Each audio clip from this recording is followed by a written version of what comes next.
switch things around on Sunday, but if I do that, that probably means I'm closing instead of working earlier in the day. So it's like, Alright. No, I understand. Hello, everyone. No. And welcome back to Fate Stay Night. No. Yes. Alright. So, play Monster we are- Hunter instead. I fucking will as soon as it comes out. I'm like, what? Slow the fuck down. This did not. You chill the fuck out, game. It will not. Reminder that this series used to be Shut not up. safe. We've already done that joke often. Alrighty.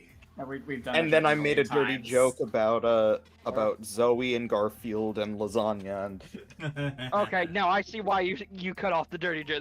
That's a horrible joke, Pokemon. Why? What? No, dude, in that was Monster Prom. in but- Monster Prom, yeah, no, in Monster Prom, that's not even a joke. That's just the context. Yeah. God damn it. God, I love Zoe. Zoe's All right, great. talk- We know. We know you outed yourself Anyway, already. All right. Let's face our fate right now. Guess I can We trust have her. to. I should stay in my room until dinner's ready, considering Saber's waiting there. I'm gonna go rest in my room. If Fujine comes, tell her she should prepare the bath herself for a change.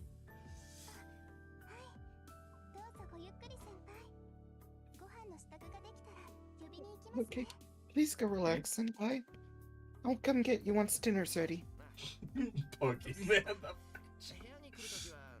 Oh, yeah, by the way, don't forget to knock when you come into my room. It's a little before 6 o'clock. I figure dinner will be ready around 7 o'clock. I return to my room and find Saber sleeping in the room next door. Thought I could talk to her more. I click my tongue with disappointment and sit down. Wait a minute, what am I thinking? There's nothing else I can talk to her about apart from the Holy Grail War. Besides, I don't even know how to act around Saber. Oh well, if she's asleep, I'll just let her rest. I mutter to myself and stare at the hands of the clock. Last night, Saber, Tosaka, and I ate dinner. But today, Sakura and Fujine are still in the mix as well, making it 5 people. Oh, actually, Saber can't join. As long as Fujine and Sakura are around, I can't have Saber come out of her room. Wonder if Saber ate breakfast. Last night, Saber was nodding while eating her dinner. Based on her behavior, it's not like she doesn't need food. Didn't prepare lunch for her, so she must be hungry.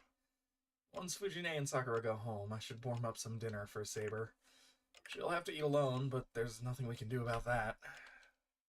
It's just... imagining Saber eating by herself is making me mad.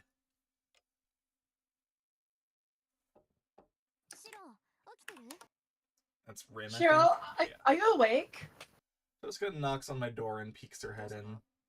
Tosaka, what's going on? Nothing. Dinner's ready, so come on out. It's already that time. I pick myself up, glance towards Saber's room, and head into the hallway. Head into the dollway. The dollway. Tongue-tied, The baby. dollway! Okay, what is that There face? you are! Look at all the dishes! Can you believe it? Tosaka can cook Chinese cuisine! Ah, Something that's long been absent from the menu!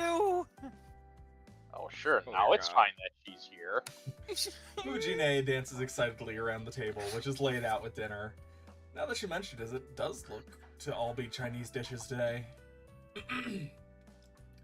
4 big plates decorate the table. Crab meat with egg omelet, shredded beef with green peppers, a vegetable stir-fry with some fancy meat I've never seen before, and for some reason a plate full of steamed sushi... What? I did not read that correctly. Shumai. Shumai. Excuse me.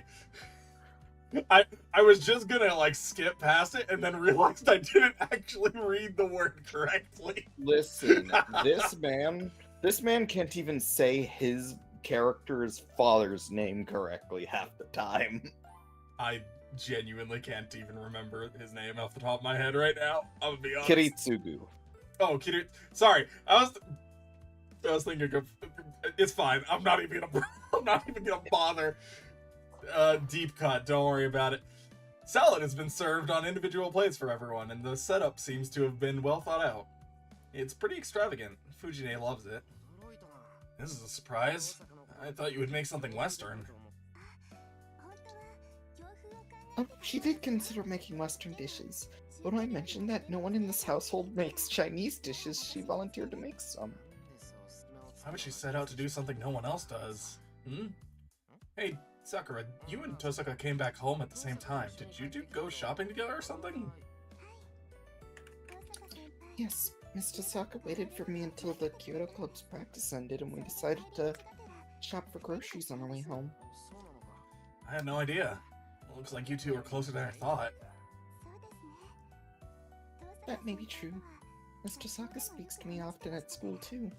I don't know what made her take a liking to me, but she's been very kind to me ever since I came to this school. Huh. So Tosaka really is a nice upperclassman. Enough yapping! Let's eat! I'm so hungry! Fujine sits down excitedly. Yuhara, you two should sit down. Chinese food gets criminally bad when it's cold. Tosaka sits down after she tells us to do the same. I sit down without a word. Everyone bows and thanks Tosaka for cooking, then starts eating. Whoa! I hate to admit it, but it's good. I've never cooked Chinese food before because I always thought it tastes all the same, but Tosaka's dishes make me realize it's all been bias on my part. I feel myself, and I find myself regretting that. God, I can't read today. Wow, this is amazing! It's been a while since I've had a dish that goes so well with rice. Yep, I'm giving you full marks for this one. Thank you very much. I'm delighted to get such an honest opinion from someone like you. Yes, I also see Chinese food in a new light. I don't usually like eating spicy dishes, but this is delicious. Sakura was pleased, seeming to enjoy the food too. After seeing everyone's happy faces, Tosaka...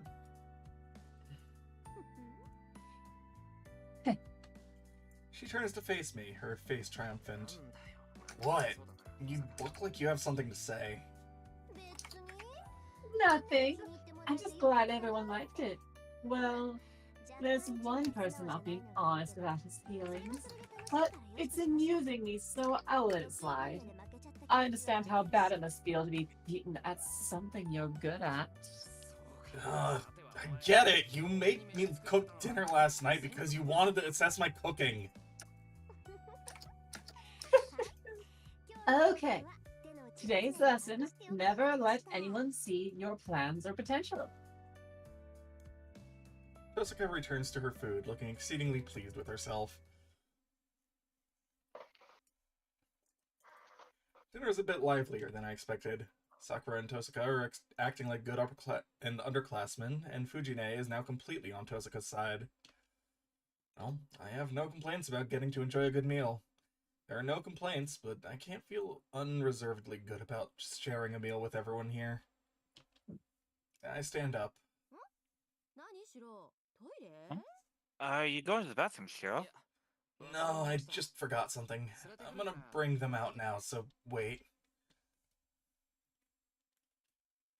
The moment I step out of the living room, I lock eyes with Tosaka, who is looking at me silently. I just didn't think it was right. That's why I didn't like the fact that I was making her sit alone, even though she's living with us. So without really considering the consequences of my actions, I take her hand. Shiro, what are you doing? Just come with me. I'm gonna introduce you to everyone. Have you lost your mind? Please wait, that's... I'm bringing you out because I am thinking straight. Come on, let's go. We can deal with whatever happens after. Wait, Shiro? I'm still dragging her along by the time we reach the living room. Sorry, Tosaka, can you add one more plate for her? Tosaka doesn't object, but Fujine and Sakura are looking at Saber in confused astonishment. I know it's a little late, but I want to introduce her to you all. Her name is Saber, and I'm going to be taking care of her for a while. As you can see, she's a foreigner and not used to living in Japan, so please help her with that. The two don't react. It's understandable, but I can't really find it in me to care right now. Oh no. Come on, sit over here, Saber. It's better when you eat with everyone. It is true that it would be more efficient. Read the groom? There's no need to be bashful. You're gonna be living with us from now on, too. If we're gonna live together, we should eat together, too. Yes. If you say so, I will have to oblige. You can't.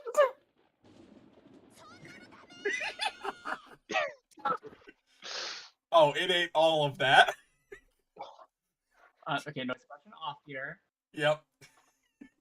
Oh. Noise suppression is on. Turn it off. Want it off. Otherwise, Discord will just eat you when you scream. Also, I am taking my headset off, so I will not hear any laughter. I'm just doing this for the sake of the fact we are streaming this. Oh lord. Prep yourselves. You can't do that! Beautiful. I heard that. Very good, very good, very good. I heard that 2 whole stories up. Jesus Christ. 2 stories. Well, we're dead. Yeah, she's in the My basement. ears! I'm on second floor. My ears are ringing. I think we found Fujine's What? noble phantasm. You, Shiro! First you bring Sasaki here to stay, and now her too! When did this place turn into a hotel? What? It's fine. You know, I can understand the anger. This place is as big as a hotel anyway, so it's no big deal to give up a room or two. If you're okay with Osaka staying here, then Saber should be fine too. Of course not! Prove it to Sokka, but I know nothing about this complete stranger. Just who is this girl anyway? Oh, she's a distant relative. I don't really know the details about what happened to her, but she came here looking for help from my old man. I'm not buying a ridiculous story like that. Even if it were the case, why did she come to the Emiya house?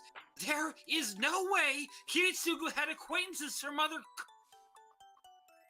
She can't say that with any confidence, and she knows it. Absolute fucking player. My old man traveled constantly, so he probably had more friends from other countries than in Japan. I can't say that for sure, but it still sounds fishy. So why did you come here? Well, that... You shush, Shiro. Saber, right? I'm asking you. Saber is silent. I don't blame her. Saber doesn't really have a backstory, and she's not cunning enough to go along with my lies. I do not exactly know. I was only following Kiritsugu's orders. Not cunning enough to go along with your lies. Shiro, you're not cunning enough to come up with good lies. Correct. I guess she does. So, Kiritsugu trusted Shiro to you? Yes, I was told to protect Shiro from his enemies. Ever so quietly. Saber says it with such straightforwardness and clarity. There's no room for anyone to protest. Even if it was really a lie, it will become the absolute truth in Saber's mind. Even Fujine can't argue with her. But... she stands up with a frown and glares right at Saber. Fine. If you're serious about this, I'll test your skills. Fujine drops this on us all out of nowhere. Oh boy. Tiger And- Mom! Tiger Mom! Tiger Mom! With the sound of whooshing wind, Fujine takes us outside. And then she takes the bamboo sword, a shinai, hanging on the wall, and continues glaring at Saber. Okay, what the hell is Fujine thinking? You said you would protect Shiro, which means you must be at least somewhat disciplined, right?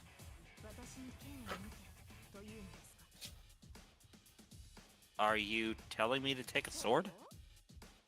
That's right. I'll accept this if you prove you're stronger than me. But if you're weak, I'm sending you back home.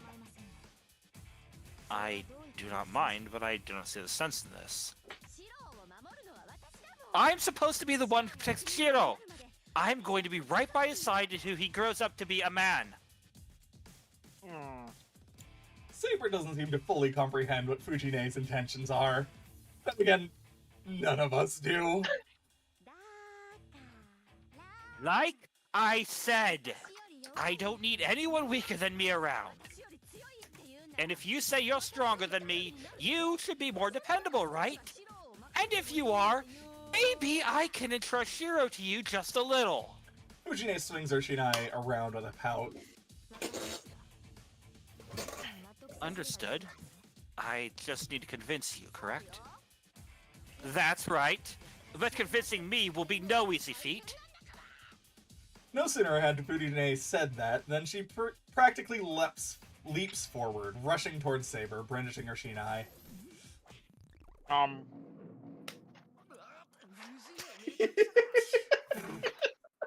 Well, Fujine, this is ridiculous! She goes in for a surprise attack, even though she hasn't even given Saber a shinai yet. This tiger has no business calling herself a teacher if she's going to pull something like that!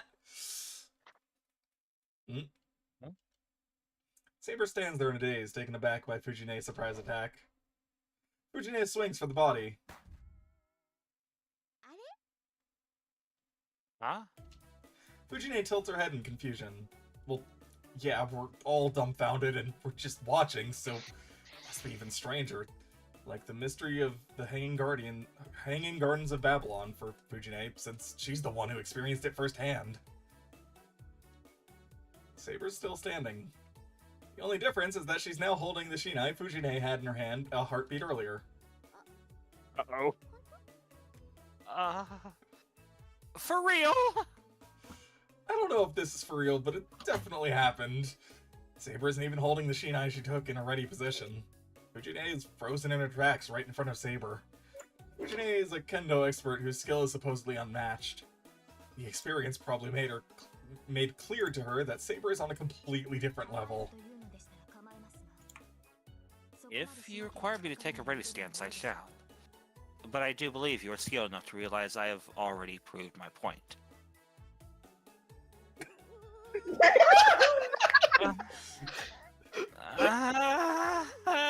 Oh, there she goes. And there Okay, y'all gotta, as much shit as I will absolutely give Nasu, you gotta admit, like, the character acting in this is pretty Yeah, freaking on point. the portrait animations and the various different poses they have are all very good, and they're utilized very well. They know how to write Fujine. Fujine staggers back and drops to her knees. The contest is over. Do you approve of me?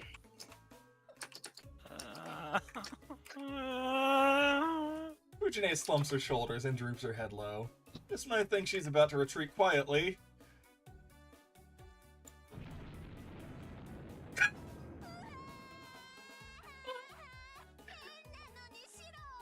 Daryl took Shiro away from me! Whoa. Fujine starts to cry so loud it starts to hurt all of our... You're shouting in joy over that! Bam. Yeah, right? In the end, it took 2 hours to calm Fujine down. Fujine gestured to Saber, saying we need to talk, We need to talk. and went into my old man's room. They were in there for 2 Oh, hours. no. She finally came out, looking unsatisfied, and mumbled, I guess I've got no choice but to acknowledge her. so 4 hours have passed. She'd only nodded Good in fucking resignation. night. Sakura, though, was silent the whole time. It was getting late, so Fujine wound up taking Sakura home, but Sakura didn't say a single word. She just bowed and went home.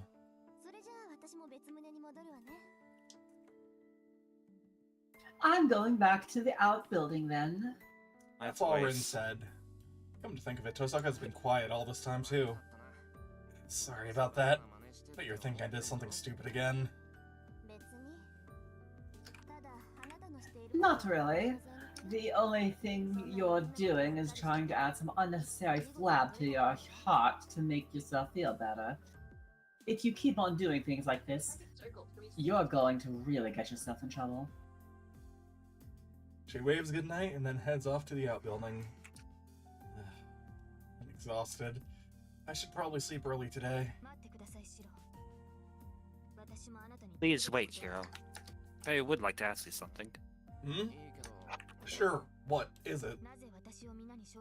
Why did you introduce me to everyone? I agree with Rin, that was unnecessary.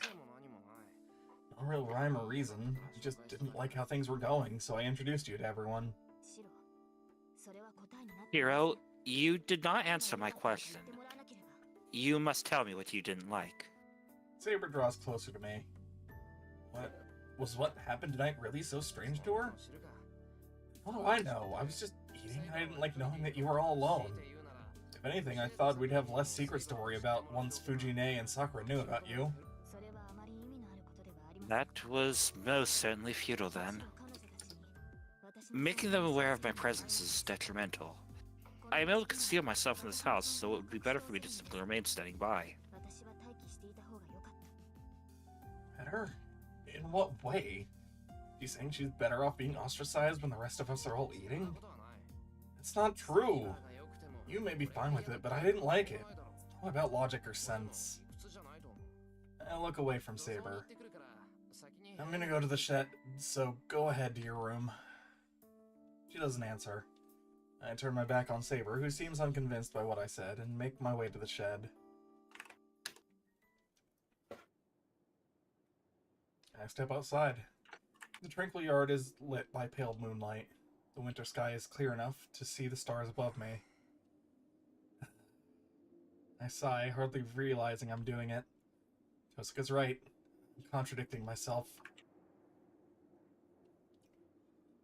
I'm heading to the shed to avoid Saber's room, but I don't want to leave Saber alone.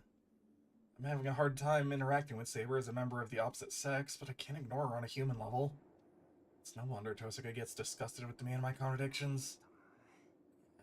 I thought I was only inexperienced with magecraft and also just generally immature, too. I absent-mindedly look up at the night sky. The night drags on.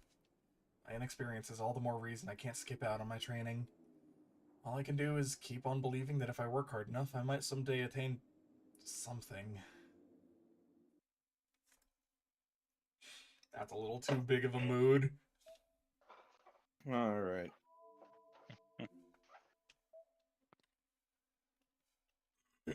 Oh yeah, that was the clash, lion versus tiger. My vocal cords. Next time I can take one of them. A night passed. There.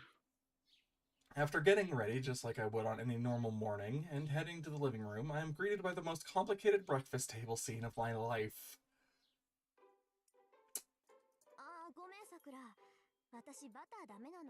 Oh, sorry, Sakura. I can't eat butter. Pass me the marmalade. Is that so? I thought you didn't enjoy sweet things, Mr. Saka. That's nonsense. All girls like sweets. It's not that I don't like sweet things. I just shouldn't have too much of them. If I'm not careful, things could start building up in places I can't see. So I limit myself to eating sweets once a week. So why marmalade?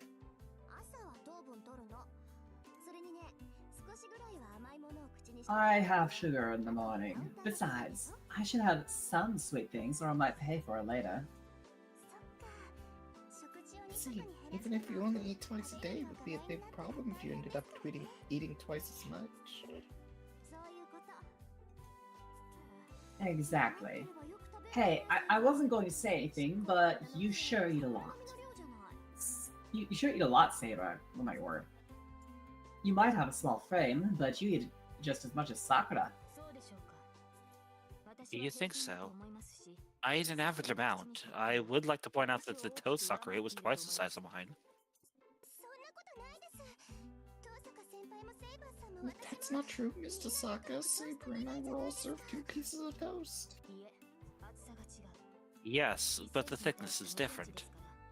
One was 1 centimeter thick, while the other was 2 centimeters, which tells me you eat quite a lot, Sakura. You are in a growth spurt, so there is no problem with you taking the nutrients. Rin, instead of eating only 1 slice, you should eat everything that has been served to you. I said I can't, okay? Everything I eat doesn't just go straight to my chest, like Sakura. And if I eat all of that in the morning, I'll just end up storing it. I don't usually even eat breakfast, so I'm already compromising. It'll all go straight to your thighs. And then And they'll then blow they'll up. blow up. Yeah. Good to know we were all Oh, on the wait, same is page with that one. Man, Squidward's noble fantastic. No, I'm kidding. I'm tired. Mr. Saka, I suggest you not say that in front of Senpai. You continuing mentioning that you accumulate things. But why are you avoiding using specific terms, Rin? Saber. Like I said, places I can't see on my body. Well, Sakura accumulates in places you can see, so she doesn't count. Please don't talk about that, I can't see. I take a bite of my crispy toast. My brain just can't follow the situation unfolding in front of me, so I just stay out of it and focus on my toast. There's really nothing for me to add in this anyways. So I worried over nothing. For the time being, the 3 seem to be getting along. Tosaka's the same as always, and Saber's warmed up to the girls a good bit more than last night. Sakura still seems a little hesitant around Saber, but it doesn't look like she dislikes her. I'm concerned that Fujinae's not here, but I'm sure she'll be back tonight. Last night must have done a number on her, but she'll probably come around for dinner, and I think she'll be in a better mood by then. Breakfast ends, and I start cleaning up. Senpai, are you sure it's okay to leave the washing to you? Yeah, it's the least I can do. You've got to get going to your club, Sakura. Considering what happened yesterday, you should probably go. Yep, I'll go on ahead, Senpai. Sakura bows to Tosaka too and leaves the living room in a hurry. Now there's only 3 of us. With Sakura gone, the people remaining all share a common secret. Well, I shall excuse myself as well. Please call for me if you need anything. That's Rin. Hang on. I'm sorry. I'm trying to maximize the window so I can read. It's all good. Bye, Saber. I'll look after Shira, so keep an eye on the house while we're gone. Put your bifocals on so you can see, Grandma. Yes. Please take good care of Shiro, Rin. Saber bows quickly, then returns to her room. Well, there's nothing to do here anymore. So she's probably going to sleep to conserve energy. Honestly, is fighting the only thing she thinks about? Of course it is. And you should start showing a bit of motivation on that front, or Saber's going to lose patience with you. Her wounds may not Her be wounds? completely... Oh, that's you No, still. Sorry. fuck off. Her wounds may not be completely healed, but she's not the type to just sit around doing nothing for long. There's a clicking sound. What Tosaka has to say worries me a bit, but she just turns on the TV.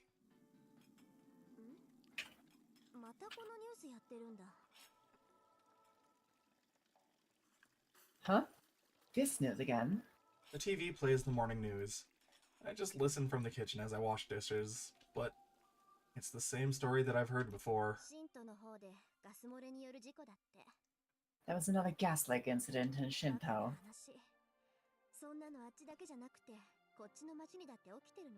What a stupid story. Stuff like this is happening here too. It's not just going on over there. What? Hold up. What Tosaka says there is pretty worrying. Tosaka, what do you mean by that? It's about people suddenly getting weak without a real explanation, right? How people are passing out without warning, and then they end up in the hospital in a coma. There must be a lot of people affected by now. At least nobody's lives are in imminent danger, but I suppose that's all down to whoever's controlling this. What? Wait, hold up. Is she saying that this incident isn't just happening a town over, it's happening here too? Unexplained comas, a good number of victims? No, but the main issue is... Tosaka, don't tell me you think a master did this. Who else? Come on, get used to it already. You're a master too, you know. Okay, maybe so, but why didn't you tell me this before, Tosaka?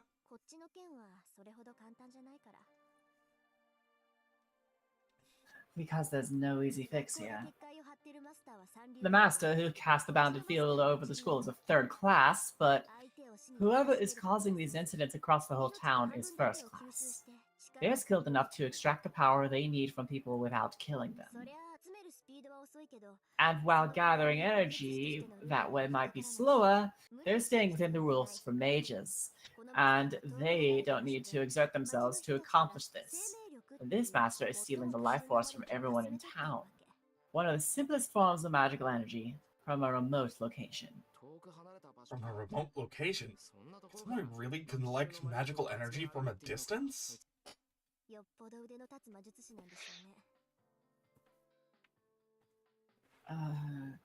They must be a really skilled mage.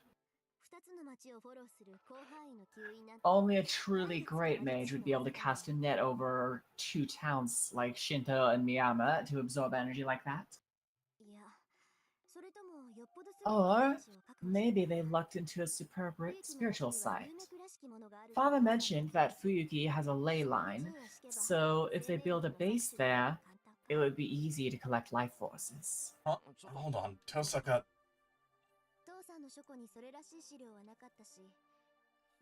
Oh, fuck. Hang on. I didn't find any materials in Father's study about this, so if there are any, they'll be in the Great Master's study. I really don't want to go in there. The place is uninhabited and scary. Which would mean I might have to ask Kirei. No, I really don't want to owe him anything. Tosaka, hey. Try to get her attention, but she doesn't respond. Great. Tosaka's off in her own world. Every day is do. Every day's great at your Junez. When we get to school, she's still distracted. The gate is packed with arriving students, beginning another typical school day. But I sense there's something off. Yesterday I passed through the gate without noticing, but today I do now that I'm on my guard. It's hard to explain, but there's this feeling that things are too calm. So much so that it numbs one's instincts. Fight or flight response. Mm-hmm. You're right. The air feels different in here than outside. It smells like sweet honey. Well, at least it doesn't smell like burnt sugar. Oh no. Oh, so that's how it feels for you? You don't have any skill detecting magical energy, but you might be sensitive to changes in the world around you. Tosaka begins pondering. A sweet smell like honey, huh? Like a carnivorous plant, maybe? Yep. Feed me, Seymour! Feed me. Still you, by the way. Yep, that's a good way to put it. A carnivorous plant. It's disturbing. You think so? I don't think it's off the mark, though. I mean, once the bounded field over the school closes, everyone inside gets eaten. She sees right through me, and I gulp. I knew it. I love that I can read you like a book. You should really read a better book. Well, I don't like it. Oh, don't get mad. I know what you want to say, so relax. I know you don't want all the students getting dragged into this, and I wouldn't want this to be a battlefield either. See? So there's only one thing for us to do. She's testing me. Tosca's trying to tell me that this master I'm willing to fight in the Holy Grail War is the sort willing to hurt innocents to win, which is why they're here at the school. I know. We need to find the master who set up this bounded field and take care of it. And if they say they're not going to take down the bounded field, then we just need to defeat them. Oh, that's alright. Glad you got it. I'm going to search for whoever set this bounded field, so you go and check anywhere that doesn't seem suspicious. I've done some searching already, but I might have missed something. And it looks like you're good at finding singularities like this, so I'll let a specialist try this hand. Tosuka waves and runs towards the school building. Hey, don't just leave me hanging! What kind of places are suspicious? Tosuka! To quote you, anywhere the air is sweet. You just need to find places that are nauseatingly syrupy and sweet. Tosuka yells her reply to me from across campus. And then she disappears into the school building. Oh, what the hell? Did she need to run in there like that? Oh. The bell for homeroom rings. That's why... Should have at least warned me! I clutch my bag and start running at full speed. After all that happened yesterday, I don't know what Fujine will say if I'm late.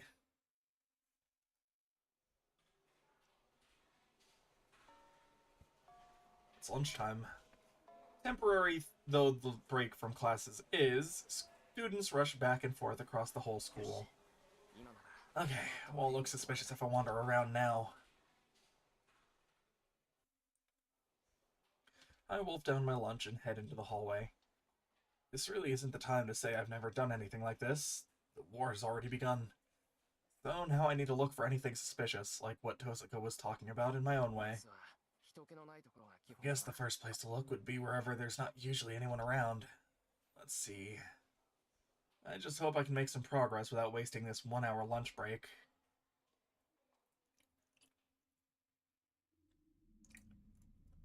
After I've searched the building, I take a look outside just to be sure. I didn't see anything strange in the athletic fields or behind the buildings, but this area seems different. Don't tell me this is... I found a few suspicious spots around campus, behind the stairways, dead ends, empty classrooms, and other less public places. This place is different. Everyone gathers here every day, so it's a far cry from the isolated, deserted places I've checked. I'd not noticed this earlier. This place is the most bizarre place of all. I clutch at my chest as I speak. The atmosphere here is suffocating. The heavy wind and humid air make being here at all, like, damned uncomfortable. As soon as I realize what I'm smelling, I find myself getting nauseous. Tosuka said that there should be base points for bounded fields. I don't know how many there are, but I think this first must be somewhere around here. If I'm right, there should be some inscription or sign of it somewhere. Nah, this is just where the Payday Gang is making meth. I don't think the Payday Gang does meth. They It's steal it no from other use! I mean, caustic soda. I don't have the abilities to detect magical 70% energy, sure. so there's no way I can find any signs that a bounded field is formed. I guess I have no choice but to report back to Tosa. Pokemon, you here? Are you back? Oh, it's you. Looking for something, Emiya? Who's there? I whirl around when I hear that voice. There, standing in front of the Kyoto Club dojo, is... Shinji.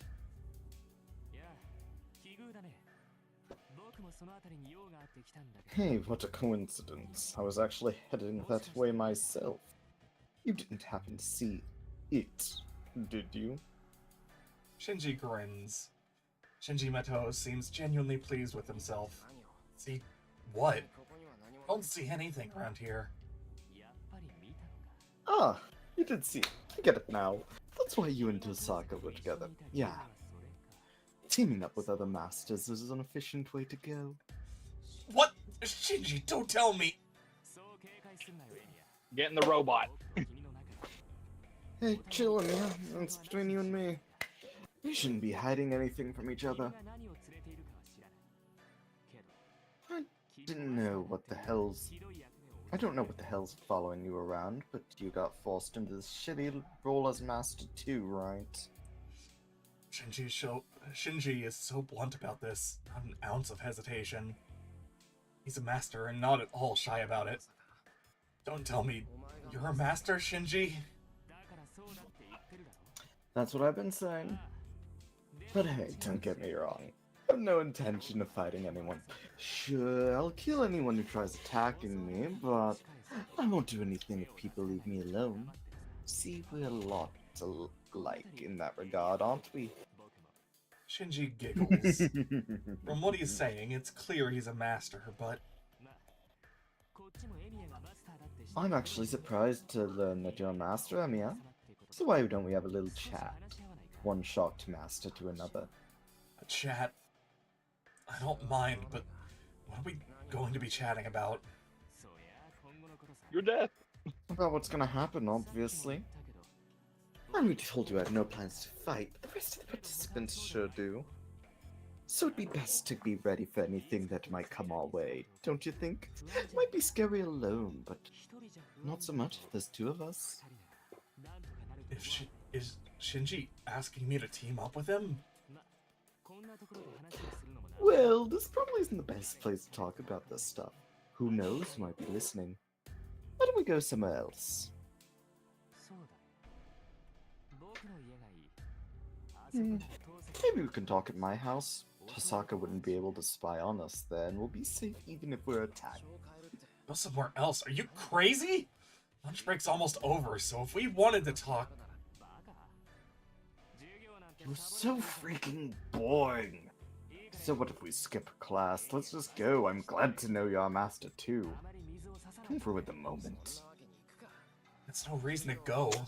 People would be suspicious if we skipped class.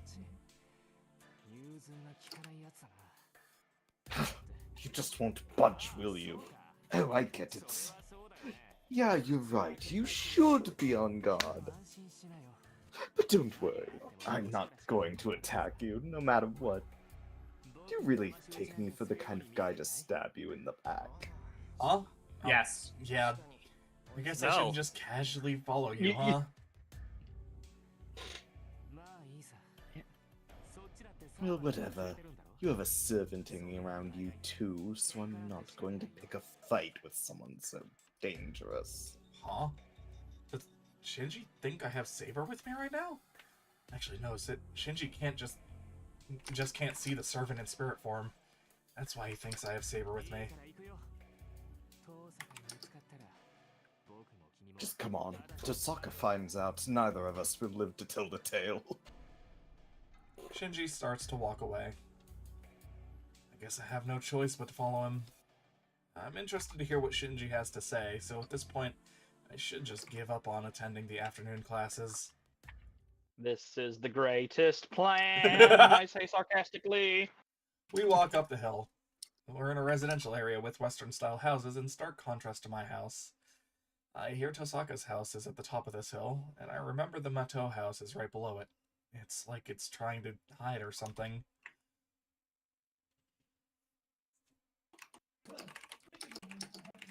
The Mato house is as impressive as I remember.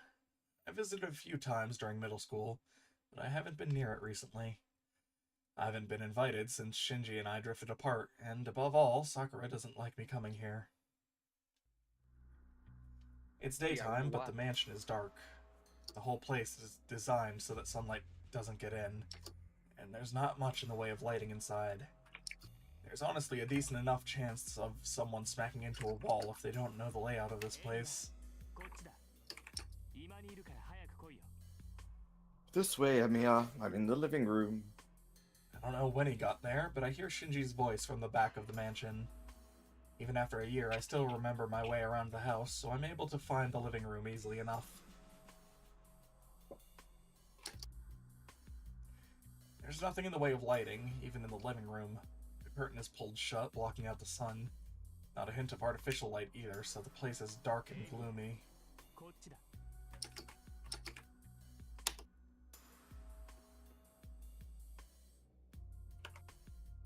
Sorry, man. Over here, Emiya. I turn towards the voice. There, I see Shinji sitting on a chair and... You're about to get shanked. a woman, dark like obsidian, standing behind him. Let me introduce her. This is my servant, Ryder. A chill runs down my spine. The chill is so intense it stings the back of my neck. Oh, we were gonna talk alone, Shinji. I take a step back. Don't mind her. She's just here as a precaution. I wouldn't want you taking the chance to ambush me. I'd rather have her nearby. Shinji reaches out towards his dark servant, Ryder. His fingers caress along her waist, then stroke down her thigh. Nope. Nope, nope, nope, nope, nope. Yep. Ryder doesn't move a muscle. She's still as a statue, keeping watch on me through veiled eyes. I imagine she can see my every finger, I imagine she can even see my fingertips shivering. Some hospitality you're showing to a guest you invited. Be going a bit far with your caution, Shinji. Listen, I told you guys that this guy's the worst, and I didn't want you all voicing him. I'm just kidding. I know perfectly well you're not the type to do something like that. Your servant's another story, though.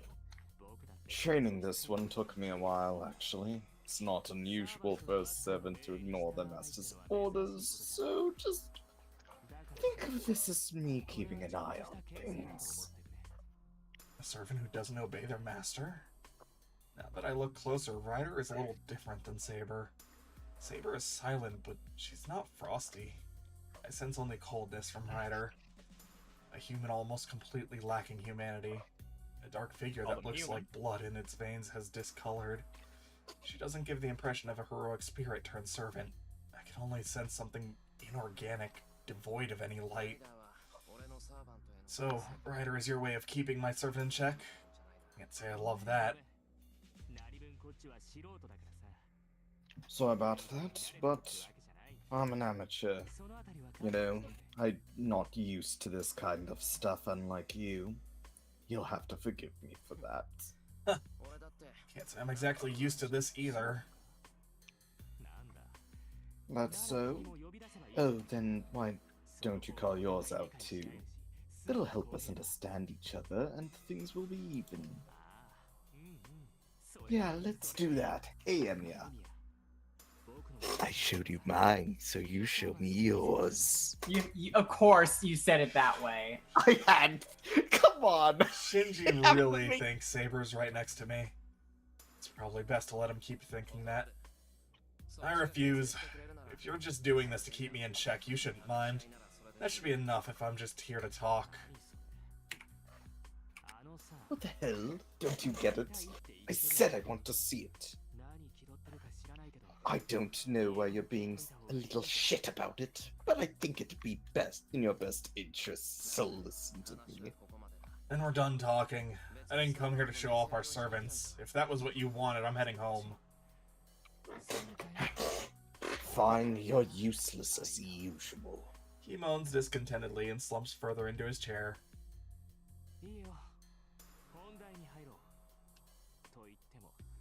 Okay, let's talk then. There's really only one thing I wanted to talk about anyway. Go there. Yes, as I was saying earlier, want to team up with me, Emiya? I might have become master, but I don't know what the hell a Holy Grail War even is. I'd rather work with someone I know I can trust than do this by myself. Hold up. I want to ask you something. My answer will depend on your response. What's that? You want to know why I became a master? I nod. As far as I know, Shinji's not a mage. Until I find out how Shinji was selected to be a master, I don't intend on working with him. I hear mages are the only ones who can be a masters. I may be inexperienced, but I am training magecraft. I became a master because I formed a contract with a servant by sheer coincidence. Did you accidentally summon a servant and get dragged in on this Holy Grail War too? If that's what happened with him, we're in the same boat. I don't think I'd be able to refuse his proposal to team up in that case. Huh. So you became a master by coincidence, huh? Good, that's a more reasonable explanation. Shinji giggles like it's the funniest thing he's ever heard. Well, I guess something similar happened with me. At least in that I was forced into becoming a master like you. Don't get me wrong, though. I knew what masters were, and I've known about the Grail Wars forever now. Unlike your family, the Matos family is a respected line of mages. What? Respected. That is hilarious. The Matos are a family of mages? What? Never heard that before. Wait, does that mean you... And Sakura, his sister, have also trained in magecraft? Calm down, Emiya. The maternal family may be a family of mages, but its powers run dry. Much like the Habsburgs. The Matos ancestors apparently rooted themselves here along with the Tosaka family, but they couldn't adapt well to Japan.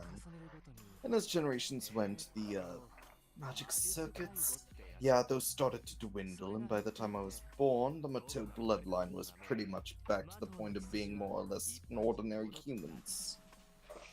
That's why there are no mages in the Mato family. Just a line that used to be mages. Used to be mages. So now the only thing that remains in your family is your knowledge of magecraft? Yes, unfortunately. But even if we don't have any magic circuits, we're still able to learn magecraft. I managed to look up everything about masters and Grail Wars easily enough. And I was able to keep my emotions under control when I found myself being a master because of my ancestors' teachings. I see. When I became a master, it was Tosaka who taught me about the Holy Grail Wars. So similarly, Shinji was able to understand his own situation thanks to the writings of his family passed down. In other words, you only learned about magecraft itself. Does that mean Sakura has been learning about magecraft too?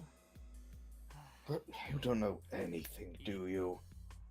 Listen, old mage families only pass down their secret knowledge to a single person. If there are two children, the oldest male becomes the heir. Putting something in two just dilutes its power. A mage's job is to collect 10 magecraft disciplines and crystallize them, then leave that to the heir to strengthen the bloodline. There are no exceptions, not even for family. That's why mage families don't teach magecraft to anyone other than their heirs. Children who weren't selected to be the family successor either never learn their family practices magecraft, or they're sent to be adopted by a different family. I see. That's a relief. I sigh in relief. I want Sakura to live a normal, peaceful life, having nothing to do with magecraft. I never want her to get involved in a battle that forces someone to fight without reason. So now do you get it, Emiya? I maybe have become a master, but I've got no power in magecraft. You, on the other hand, said you can use a little, but you have next to no knowledge of magecraft. See? Don't you think we're a good match? We were both forced to become masters. Let's work together. I don't have a problem with that. I just want to be clear, though. You're proposing this to protect yourself, right? In part, yes. But I think we'll need to work on getting rid of our immediate enemy first. I feel like she's been giving me the evil eye. Giving you the evil eye? Are you talking about Tosaka? Of course I am. She wouldn't be treating me like crap otherwise. Listen, she'll be relentless against the other masters. You should know that by now, since you've been with her for a while. I don't know what's gotten into her, but for some reason Tosaka has warmed up to you. Why would a girl who never drops her guard do that? So come on, don't you think this is our opportunity to defeat her? Shinji holds his hand out to shake. I didn't sign up for murder, sir. I don't know Hmm?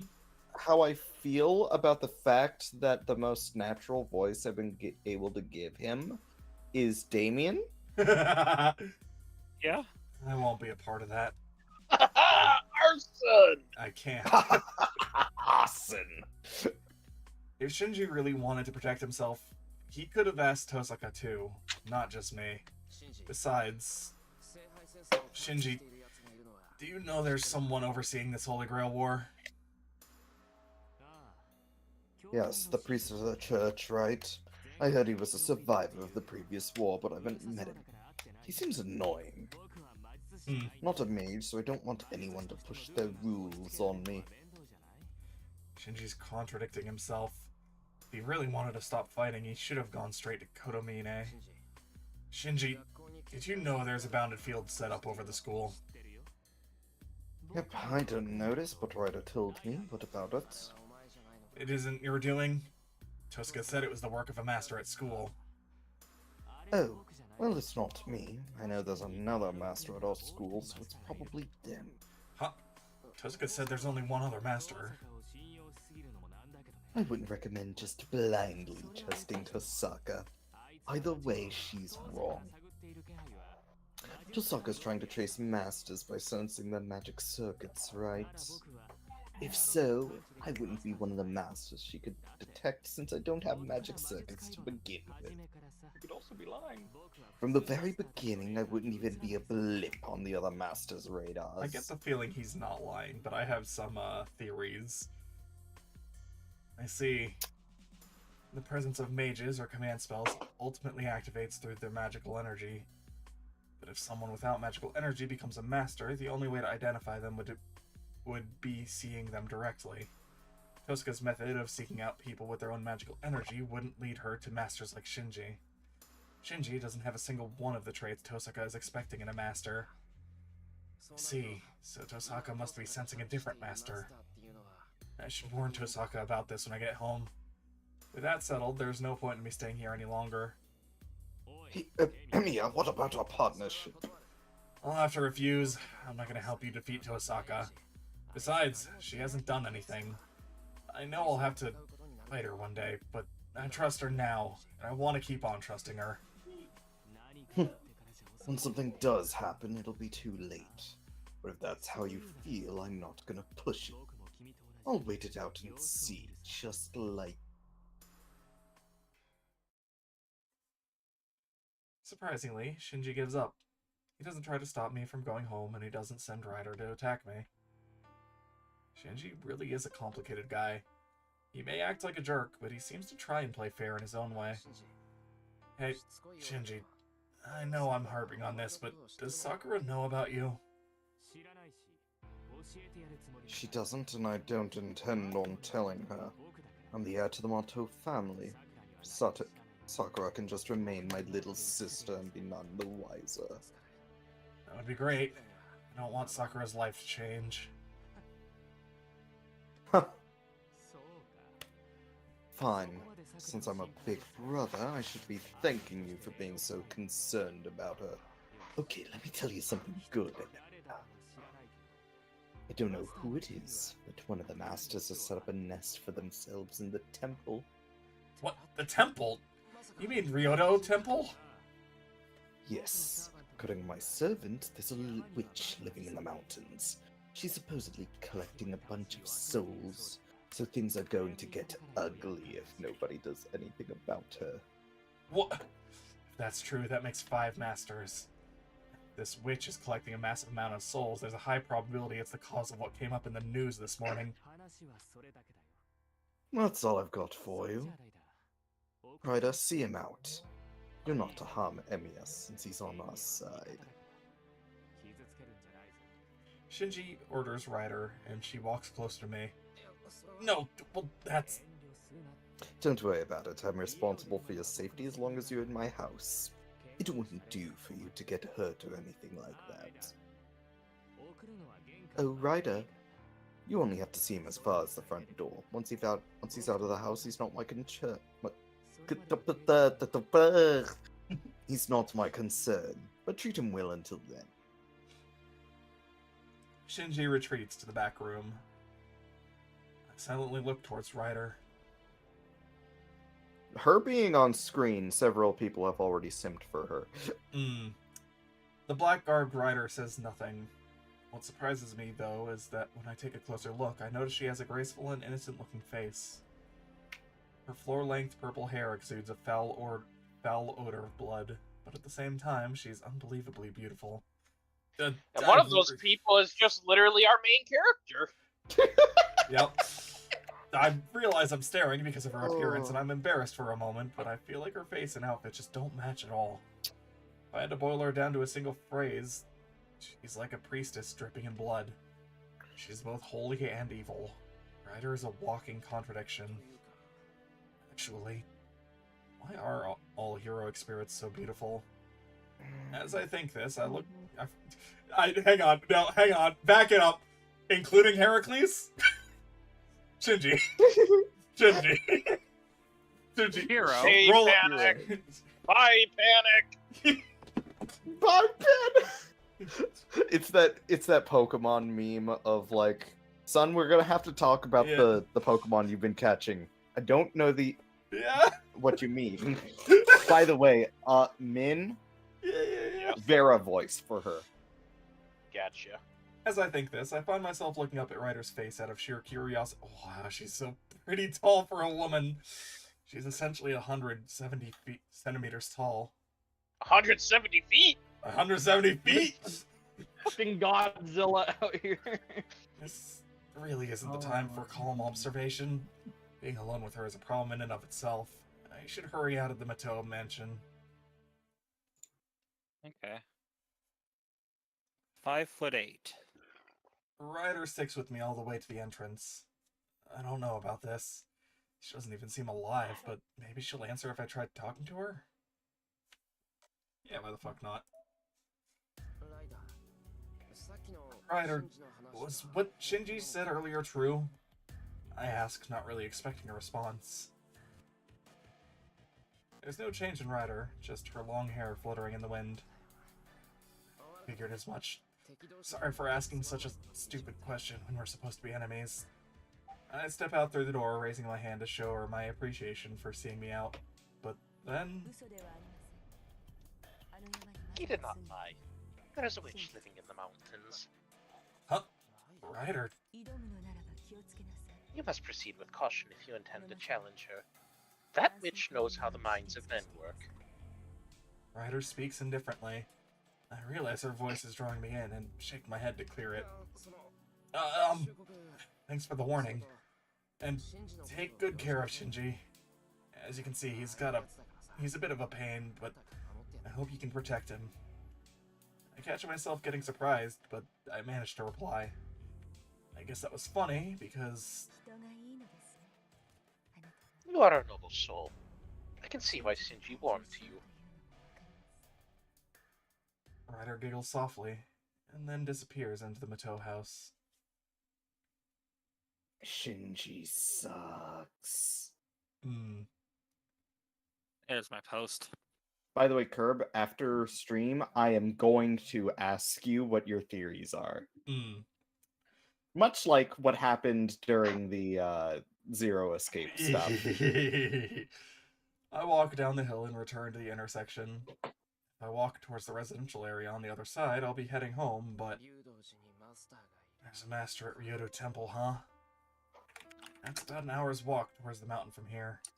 The desolate mountain road eventually reaches the gates of Ryoto Temple. Ryoto Temple is a big temple up on the mountain. It's about the size of our school. The cemetery is large. The temple itself is like a small world of its own with about 50 training monks living on the grounds. The people in town use Ryoto Temple for various purposes, but they also respect it as a sacred place that shouldn't be entered lightly. Now that I think about it, I haven't been to Ryoto Temple recently. I haven't been there ever since I stayed there for some mental training last summer. I know the temple life is harsh during winter, so I think about visiting during winter break.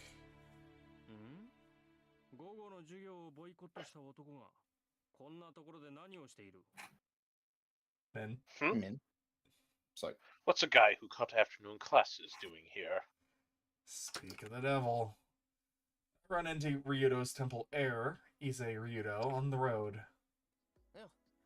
Hey there, is school over? Obviously, I don't have anything to do for the student council, so I was heading home. Something wrong? Looked like you were staring up at the mountain. No, there's nothing wrong. I just felt like going home. Teachers would be out of a job if people like you cut classes whenever they felt like it. Anyways, I'm curious why you're staring at the mountain. It's nothing. But can I ask you something? Has anything strange happened recently? Change is a constant, but doesn't lead to big dramatic developments. The mountain is always at peace, and peace is the focus of daily life. Ise, I'm being serious here. How dare you? So am I! Yes, you are. Sorry to bother you. It's fine as long as you understand. I never kid around with you, Emiya. Issei cleared his throat to calm himself down. Though I do have to report that there has been a change. That said, I'm not entirely sure how to explain it. A change? At the temple?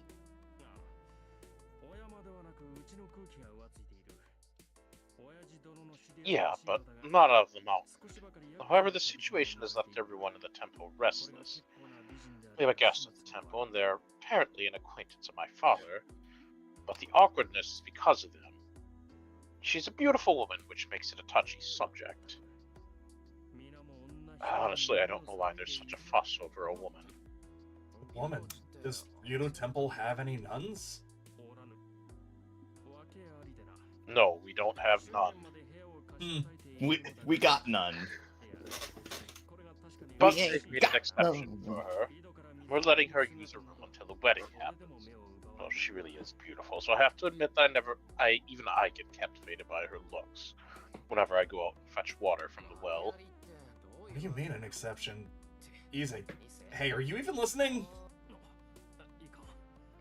Apologies. This is why women are bad news. This is why Reject, I've decided to be gay. reject luck, you say. Calm down, you say. The student council president mumbles some sort of sutra. Hello? You okay, Issei? I'm quite alright. I'm just not as disciplined, so it's a matter of training harder. I can tell he's not listening. Issei continues to grumble, giving himself a pep talk, and disappears into the town's outskirts. Elena, agreed. Ryder deserves better. Hmm. Look at casual Ryder in VN Sunday's chat. By the time I get back home, the sun is almost setting. And just like yesterday, I'm the first one back home. Sakura and Fujine will probably be here soon, too, and Tozuka will come home later on. I'll mention what I learned from Shinji after Sakura and Fujine go home. There's no point in talking in secret when those two are around. Having decided that, I'd better prepare dinner. Tozuka beat me with her cooking last night, and I need to do something to improve Fujine's mood. The secret ingredient to a great dish is time and effort, rather than love. If I want to guarantee my win, I'll have to spend double the time I usually would on cooking. Alright, settle down, war boss. And so, here's what happened. I didn't lose! Tosuka, you're such a meanie! Let me reiterate, I'm not talking about the food state. According to you, tonight's dinner was the best you've ever tasted, so why not share it with everyone?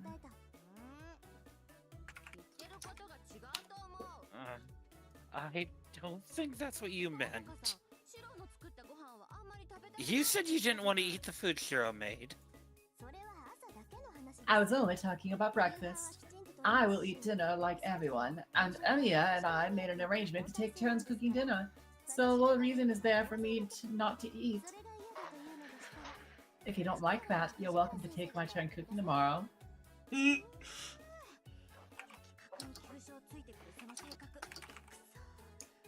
No brazen. She strikes right at my weakness. Damn. I never imagined you were such a bad student. And with that, Fujine reluctantly returns the wooden container of rice to the dining table. 5 servings of my specialty mixed rice safely return to the dining table. Come on, Fujine, I made plenty of food today, so there's no need to hoard it. I made enough rice and side dishes for everyone. Munch, crunch, chew, chew, snuffle, slurp. Thank you. Crunch, crunch. Are you saying the rice is crispy? Yeah, I microwaved Did you it. microwave the rice? I microwaved the I'm rice. sorry, are you telling me a shrimp microwaved this rice? A raw shrimp. Oh my god, that was still insane. Oh yeah, was I voicing Caster or not? Look, Well, I don't Or know. was that many? I'm pulling up Shrug. the thing. Give me a moment. Yes, you are listed as it. If you would Okay. rather not, let me know. Oh no, I actually really like Caster. Fair. Anyways, You may be right, Senpai, but this might be a bit much even for you. clack, clack. Yes, a double-tiered barrel with food enough for 4 people is certainly over the top.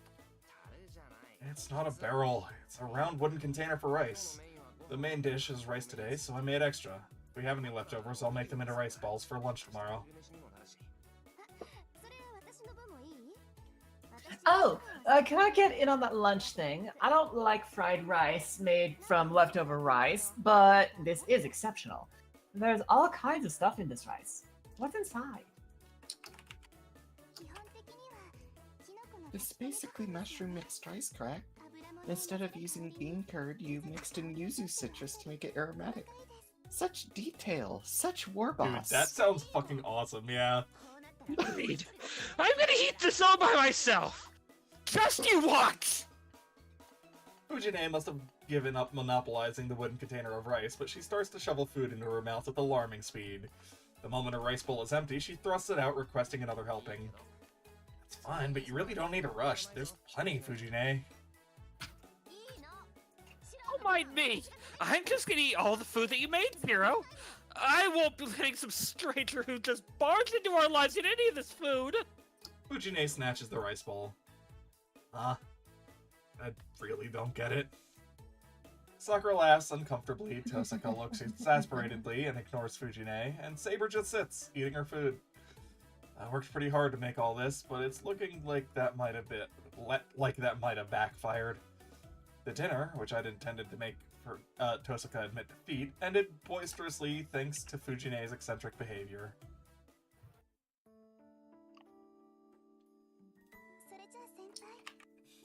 I'll be heading home, Senpai. Yeah, Fujine, get Sakura home safely. Yeah, I know, don't worry. Fujine takes Sakura's hand and they turn to go. What? You're looking at me weird, Zero. Of course I am. No normal person could even move after eating so much. You think so? I felt a bit full, but it was fine after I finished eating it all. And the problem? And the problem is that Taiga doesn't realize that people have limits. You can't really expect something like that from a wild tiger. Hopefully we can try to keep her contained so that she doesn't run wild in a polite society. See you tomorrow. Don't stay up too late, you two. Yes, good night, Senpai. Yep. Night, Zero.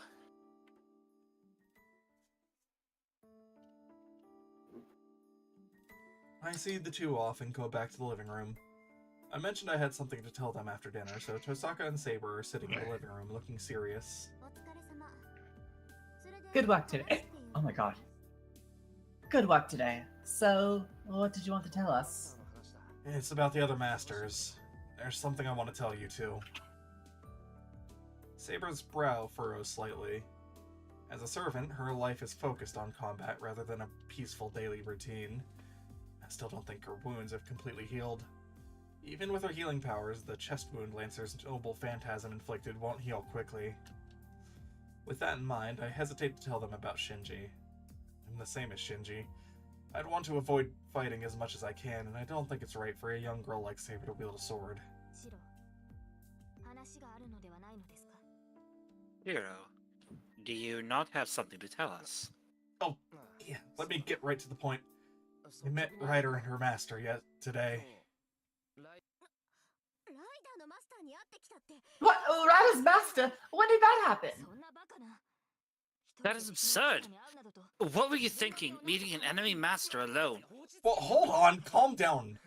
It's okay. I didn't get hurt or anything. Don't get so mad. Hang on, I'll be right back. Do not Proceeds get to mad? immediately get mad. No, I am certainly not angry. I am simply stupefied by your actions, Shiro. Ditto. Well, there's no point in getting angry over what's done. So, explain yourself, Shiro. Tosuka and Saber are glaring at me, obviously furious. I knew they would say something about me being rash, but I never imagined they would be so livid. I met the master this afternoon. Just followed him because he said he wanted to talk, and I didn't fight him or anything. Yeah, I can tell. So, what kind of person was Ryder's master? What kind of person? It was Shinji. He called out to me when I was walking around school for sources of the Bounded Field. He said he wanted to talk, so I followed him to the Mato house. Shinji! You mean the Shinji? Yeah. Ryder was apparently obeying Shinji, and he knew about the Holy Grail War. Apparently, the Mato family is a noble family of mages. Yes, that's true. But that's impossible. The Mato family should have completely diminished by now. No matter what they tried, no child of the Mato family could have magic circuits. Tosuka seems pretty sure of what she's saying. If she says so, then Shinji and Sakura really don't have any magic circuits. Yeah, Shinji said the same thing. But he said he still knows about magecraft, and since he's the eldest male, that knowledge was passed down to him, so Sakura doesn't know anything. Anyway, that means he's a master similar to me. He doesn't have any magical energy, so you weren't able to detect him. Sushi. Oh, don't mind me.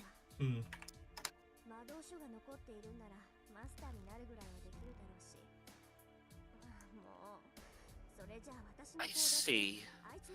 My mistake. I should have known there would be cases like him.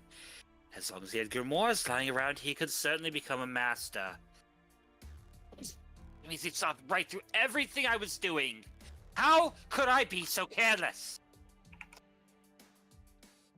Tosuka's beating herself up for what she's done so far. She may be almost flawless, but it seems like she can be kind of ditzy too. Problem is, most of these gaffes turn out to be fatal. You screwed up. I should have kept a closer eye on Shinji. Had I known, I wouldn't have let him construct that bounded field. Oh, about that, Shinji said he wasn't the one who set up the bounded field over the school. He said there's another master at the school. Yes, I suppose that would be true. It's pretty obvious there's a master at school we're not aware of. But Shiro, don't tell me you believed Shinji when he said he wasn't the one who set up the bounded field. No, I'm not that much of a sucker. As long as Shinji is in our school, I'd give it a 50-50 chance that it was his doing. The other half is done by the other master. 50-50, huh? Yeah, if you think that's the ratio, you really are a sucker. Well, whatever. Your optimism is what makes you who you are, and it's probably why Shinji thought it would be okay to reveal his identity to you. Hmm? Anyway, what did you talk to Shinji about? He asked whether I wanted to team up with him. Shinji has no intention of fighting, and it sounded like he wanted to work with someone, so as long as he knew them. Eh? Don't tell me you... No, you'd turn this kind of thing down normally, right? I've already teamed up with you anyway. Even if I were to answer, I should first consult you too. Oh, right. That's true, but you... Did you say you turned him down? Yeah. I know I said I would have consulted you about this, but I made my decision about Shinji on my own. Wasn't much to talk to you about anyway. Oh, but I did still do something rash. Really? I think you made the right call. Besides, he was only asking you, so there's no room for me to butt in anyway. The way she's mumbling makes her seem, well, not quite herself. That's all I talked to Shinji about. I saw Ryder too, but it didn't seem like she was all that powerful of a servant to me. She's definitely not like Berserker, and she didn't seem as intense as Lancer. Ryder seemed decent. If Master felt that way, then it's likely true. But a Seven's true power is determined by their noble phantasm. Until we find out who Ryder truly is, please do not let your guard down around her, Shiro. Yeah. I have no clue which hero Ryder is. You know, Lancer and Berserker obviously look like heroes, but Ryder didn't quite have that same aura. I felt like she was different from typical servants. Different from typical servants, you say? I do not quite understand, but do you think you would be able to explain Shiro's discomfort, Rin? Oh, yeah, I guess I understand. At least logically. You see, the Master influences which her experience is summoned to be a servant. So, because of that, Master and servant tend to be similar. For example, if the Master is a noble person, they'll summon a heroic spirit of a similar disposition. On the other hand, a deeply scarred, traumatized person is likely to summon a servant with similar experiences. So that's probably why Shiro felt something off from Ryder. A master with a twisted personality might summon a vengeful ghost close to a heroic spirit rather than a hero. What does that say about Rin? A vengeful ghost close to a heroic spirit. Is this what you meant before?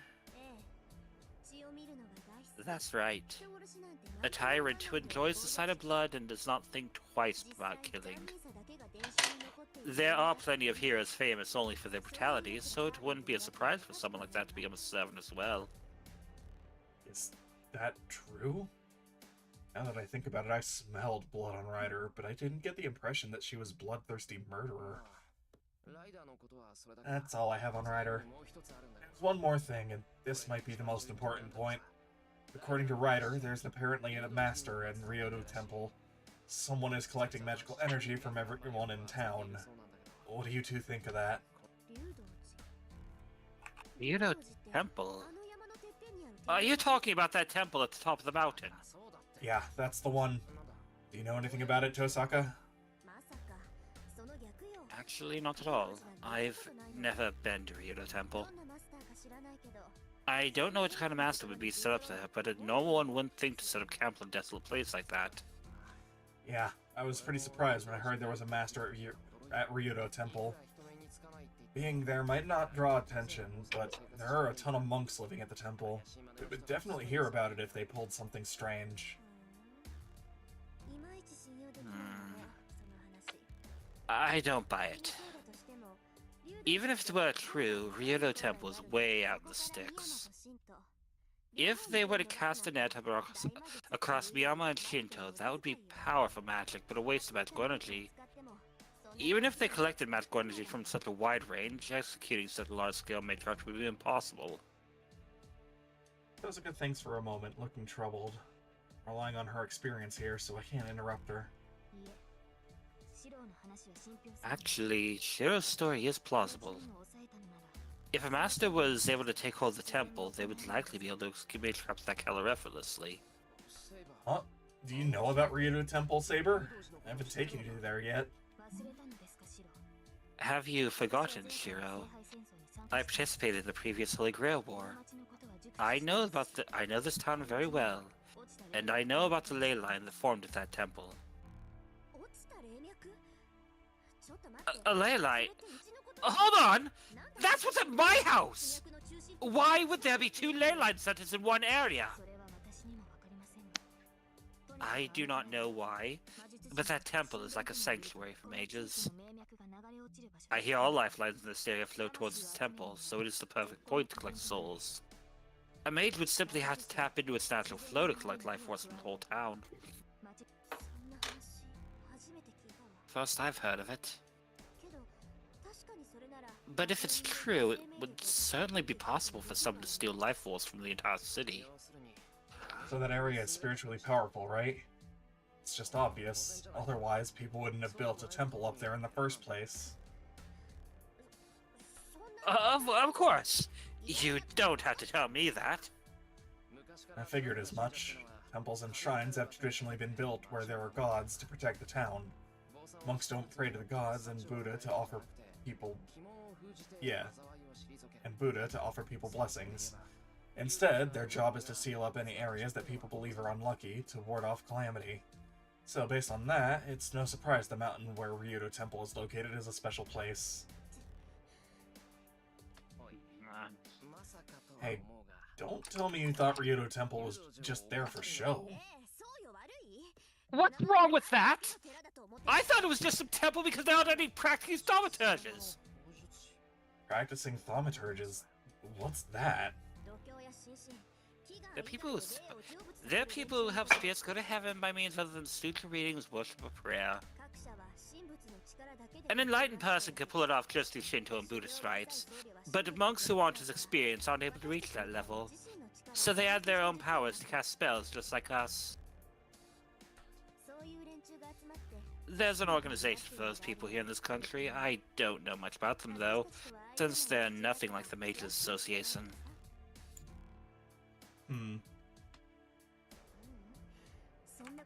But more importantly, we should focus on the temple. What is Sae doing?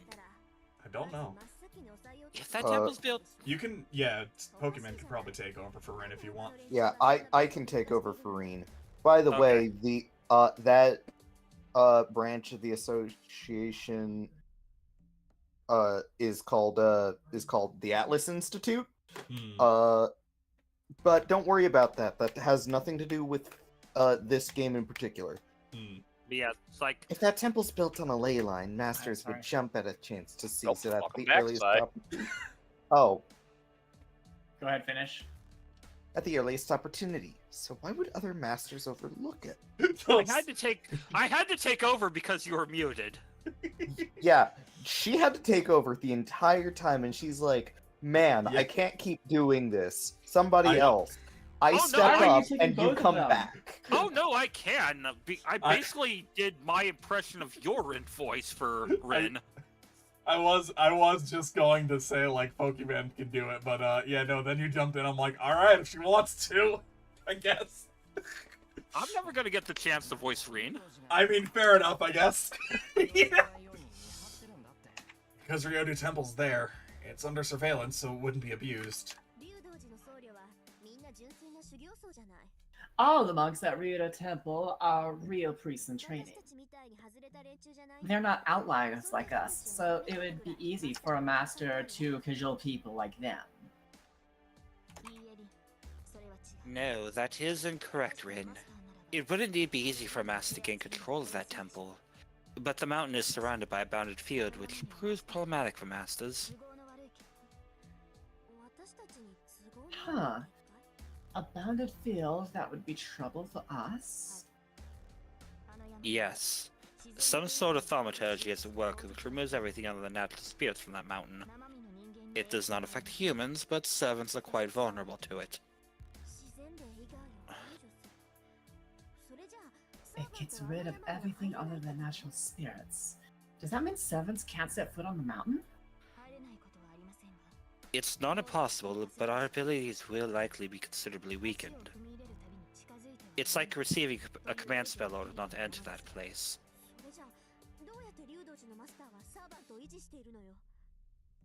Then how was the master of Ryudo Temple able to maintain this servant up there? In fact, the temple itself is not under the bounded field. I also hear that it works like a boundary which protects the temple. A bounded field just repels anything approaching from the outside. It has no other function.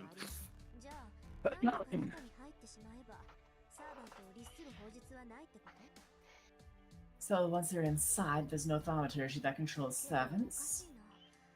That's weird. Enclosing the temple like that would cut off the ley line.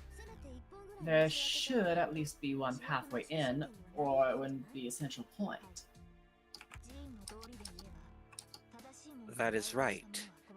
If you think in terms of the temple, it cannot refuse visitors approaching by way of its main entrance.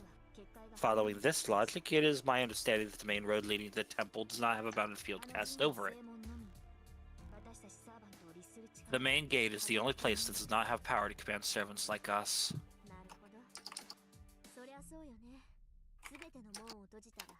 I see. I guess that's logical.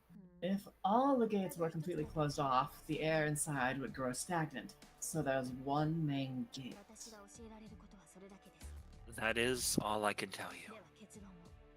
So please draw your own conclusions. If you have determined there's a master present, then there is only one thing to do. What Saber wants to say. Eyes are telling me that since we know the enemy's location, we just need to attack. But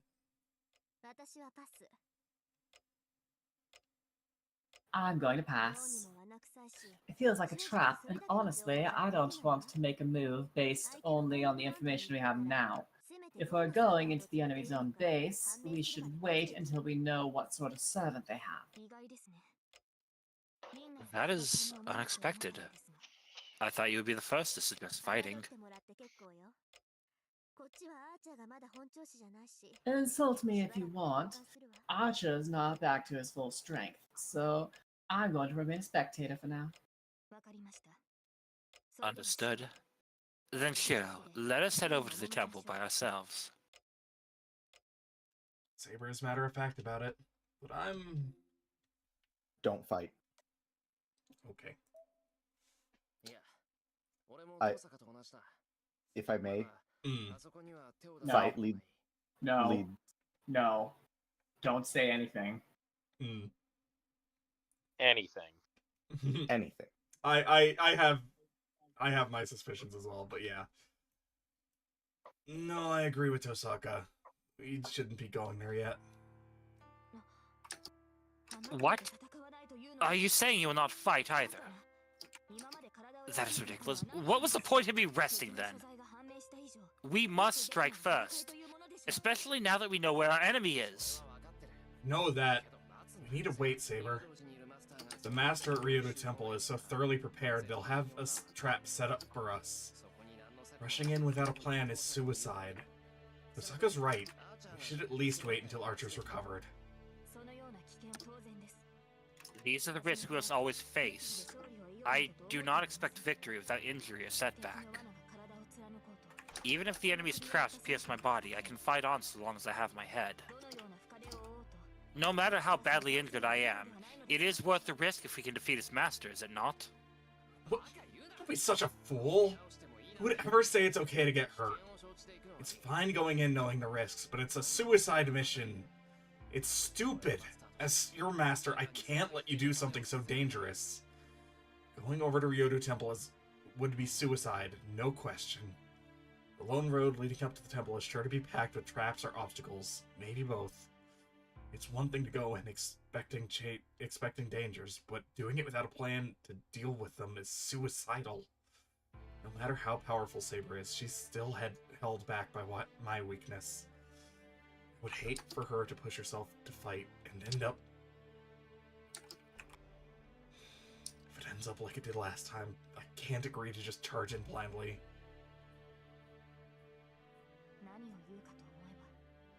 I did not think to hear you say such a thing again. Listen, Master. Servants are meant to get hurt. I will not allow my master to avoid battle simply for fear of that eventuality. Fine. It doesn't matter if you don't allow it. If you're going to keep being so reckless, I'll stop you as many times as I have to. If you don't like that, then hurry up and heal yourself. You're still not fully healed, are you? Not so much that it would interfere with my ability to fight. Delaying combat because you are concerned about a wound is pointless. Saber just won't change her mind about fighting. Why doesn't she understand no matter what I say? Yeah, well, I'm not budging. You lost to Berserker before. Are you going to push through and keep on fighting so we can both be defeated again?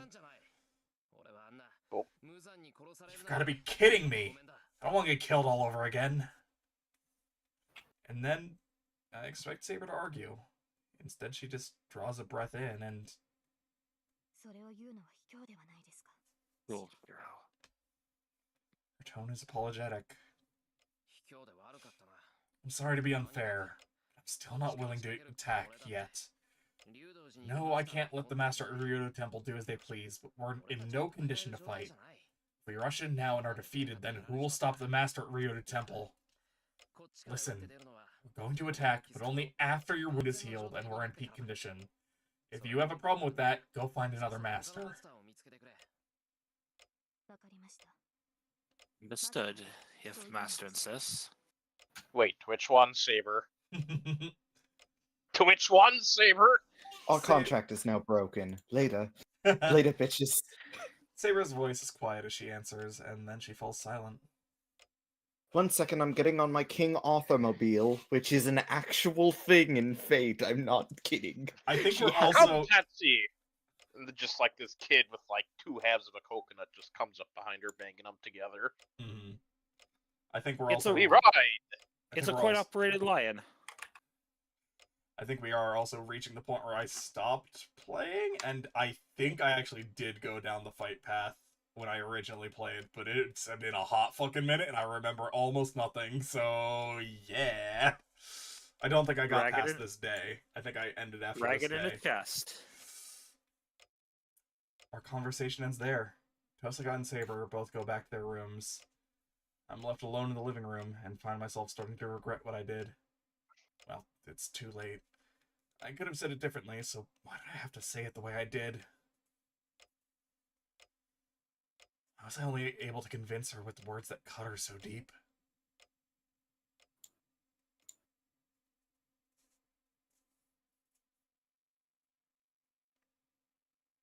Interlude.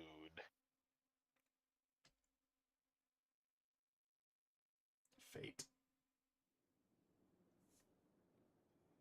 It's a quiet, windless night. It's past midnight. Darkness blankets the sky. The town itself is like a dark sea, illuminated by only moonlight. Overhead, the clouds move across the sky. At ground level, there's not a breath of wind. Higher up, the air must be roaring as the clouds swim by. Elena? There's at least some wind. Maybe she hears the inaudible wind. She mutters quietly as she looks up into the windy sky. The young girl known as Saber stands quietly in the middle of the yard, glaring up at the sky. Her golden hair is beautiful, even in the dark of the night. Her clear green eyes remain on the moon as it flickers in and out of view. She glances towards the corner of the yard once more. There's an old shed. Her lord sleeps in there. You say you will not fight. Fine. There's a heavy clang. The sound of iron melts in the darkness without reaching anyone's ears. The moon hides, then reveals itself once again. As the clouds above float past, the girl's appearance changes radically. Solid, heavy armor. She can no longer be called a girl in her blue raiment. Now, she is shrouded in steely armor, woven of magical energy, intense enough that it would overwhelm all others. In her hand, she holds an invisible sword, concealed by the same magical energy that surpasses human understanding. The figure, once considered undefeatable in the battlefield, proves that someone like her still exists in this day and age.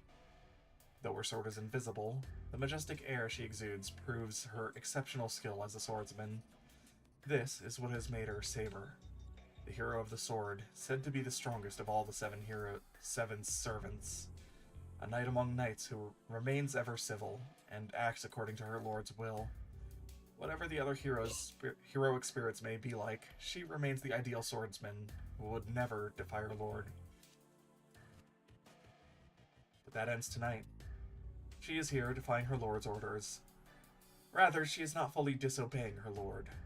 This is her way of bringing her lord victory, the result of her own determination. He is too naive. If he continues on this path, it will lead only to death at another master's hands. But this master will never change his ways. Then it must be her duty to be heartless. If her master will not fight, then his sword must. My wounds have not healed. I cannot expect a supply of magical energy from Master. But that still poses no hindrance in battle. After confirming her own abilities, she returns her gaze to the moon. She has no concern for the shed where her lord sleeps any longer. Now that she is armed and wearing her armor, the only thing on her mind is defeating her enemies. The moon darkens. The moment a large cloud covers the sky, Saber jumps over the walls of the mansion grounds. She runs through the darkness. The silvery swordsman rushes through the sleeping town. She has but one destination, Ryudo Temple, sitting at the heart of the sacred mountain on the town's outskirts. Even Saber understands how difficult it will be to single-handedly defeat the master lurking in the temple. Shiro is correct. She is bound to suffer great injury, or, at worst, die herself. But how can she call herself a servant if she cannot do the impossible? Servants are driven by their superior abilities and unassailable pride. They are proud as heroes, and have earned the confidence in numerous battles they fought. As heroic spirits whose lore has been passed down and respected since ancient times, they cannot lose no matter who they face. She cannot even imagine defeat. She is no exception, however much of her innocence may be left to her.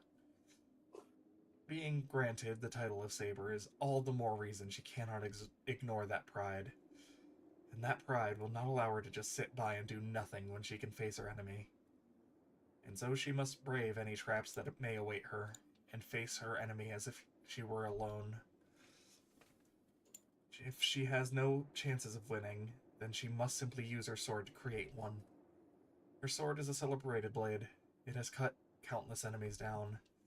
As long as she has her invisible air, there is nothing for her to fear. She runs through the... I just got it. God damn it. That's funny. Alright. She runs through the... Nothing. Later.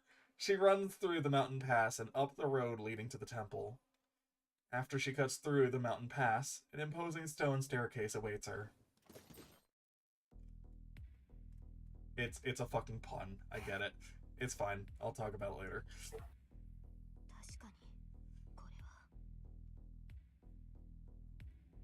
Was that a male voice? No, that's still Saber. Oh. This is certainly... It is certainly different than the Ryudo Temple she remembers. The air is stagnant. The wind is barren. The land's lifeline was contaminated long ago. The place is a land of death. The moment one enters, there can be no escape. She does not hesitate. Saber does not so much as break stride as she runs up the steps. Scenery flies by. Her footsteps echo on the stone stairs, and the mountain begins to stir. The stairs are long, stretching along a great distance. The temple gates are far even for Saber, who shoots up the stairs like an arrow.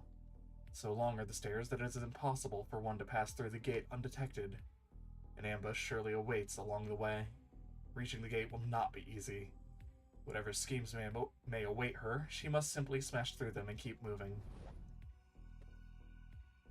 Nothing will stop her. Even were Berserker to appear before her, she would break through. Such is her determination, her confidence. She's reached the top. Just as she is about to reach the temple gates, the obstacle presents itself.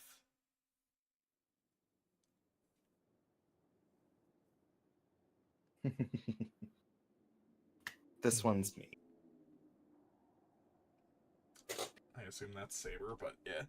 Yep. Saber stops. Despite her determination to push through no matter what enemy she faces, she is surprised by what she finds. It appears so naturally, like a breeze. The man appears before her, lacking any trace of enmity, but leaves not a single opening for attack. Saber. You. Saber stops and readies her invisible sword. The man before her, backlit by the moon, ignores Saber's menacing glare as if it were nothing to him. Samurai. She has heard about them, but she is bewildered by the sight of one. This is her second Holy Grail war. Even though she has seen many other heroic spirits, this is her first time seeing a servant like him. Sweat beads on Saber's brow. She isn't afraid. Rather, she is struggling to comprehend the situation. It's not as if she has never encountered a strange servant. Certainly, there was no stranger and more mysterious servant than the archer of the previous war. By comparison, the servant before her is hardly frightening and possesses no incredible weaponry. And that is exactly what makes it strange. She senses nothing from the man. There's no doubt he is a servant, but he seems to possess neither a noble phantasm nor magical energy. He should be an easy foe. Their fight should end in a single blow. But her instincts give her one very simple warning. Don't underestimate him. This servant has a means of inflicting instant death. She can't get closer. His katana is unconventionally long for a Japanese sword, making it hard to gauge for spacing, but more than that, Saber's position puts her at a huge disadvantage. The man stands at the top of the stairs, and Saber stands below him. He's about 5 meters from her. His sword will reach her before she can rush him. But she feels nothing from his sword. Repelling it should be easy. She should not be afraid to step in, but Saber senses somehow she should not. Saber adjusts her grip on her sword and glares at the enemy ahead of her. She may not know his identity, but she should at least be able to determine his class. I ask of you, what servant are you? Saber doesn't expect an answer. A brief smile. Servant assassin. Sasaki Kojiro. The servant's reply is given in a sing-song voice. What? Saber cannot help but be surprised. Servants generally conceal their identities. What sort of servant would be so blunt and proudly give his name? You... Why? Why? What a boorish question. It's only polite to introduce yourself for a duel. All the more so against an opponent so beautiful as you. How odd, then, that you should react as you have. A little closer to the mic if you can. Sorry. The man who introduced himself as Sasaki Kojiro, the assassin, appears to enjoy Saber's confusion. There is no way Saber knows.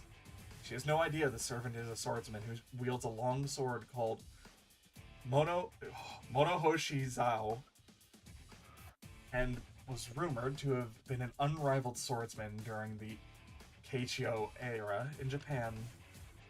Oh, that is a long sword. Mm-hmm. Sephiroth's got nothing on me. Sephiroth!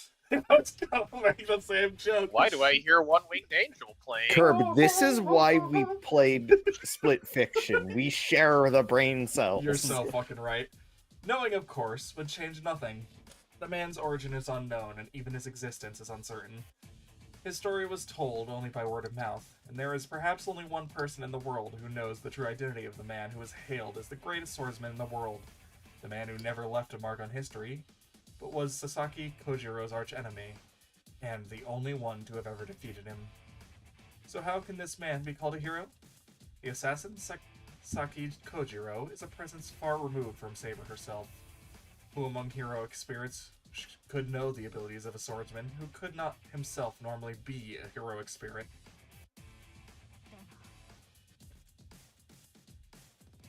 Saber. However, Two things are clear for her. One is that the man before her is an enemy, and the other is that he has willingly identified himself. you are certainly correct. A knight's honor demands revealing oneself when addressed, and that one should return the gesture in kind. Saber's voice is grave. Revealing her true name poses an immediate risk. She cannot reveal her true name, even under torture, nor does she have any intention of doing so. However, this is only in name of her pursuit of victory. For the same reason, she cannot tarnish her knight's honor. Kojiro, you said. Assassin, I am. Say no more. I know you are the sort who must give your name in kind if I do so first. It was I who was boorish. The man descends the stairs gracefully. Assassin confronts Saber, taking slow steps down the stairs. I need not know my enemy in this way. If we are to battle, we shall speak with our blades. Am I wrong, Saber? What? This should be no surprise. I do not know what you are holding, but the murderous intent surrounding you most certainly belongs to a swordsman. That beautiful, dazzling aura of a swordsman. You can only be Saber. He takes a step closer. Assassin descends the stone steps, and he points his sword at Saber. I do not care to know your true name. All that matters to me is that the servant known as Saber falls by my blade. There's nothing to discuss. Is that not what it is to be a servant in any case? The swordsman laughs joyfully. I see. Yes, that is true. As Saber speaks, she readies her sword. That's the spirit. Then let us duel, Saber. I must see your swordsmanship, said to be the greatest of all servants. A silver light leaps, solid and soft. The battle between the two very different swordsmen begins under the moonlight. New servant data added. So this personal? is the so first off, this is the path that I was on originally, and this is around the point where I stopped playing, yeah. Okay. Gotcha. I remembered say- that scene. I thought it was only when you went to fight. I forgot that happened when you chose not to. Alright. I will just say Mm. Kojiro has one of my favorite noble phantasms in Fate. Fun. But he doesn't have a noble phantasm. We'll see what that means.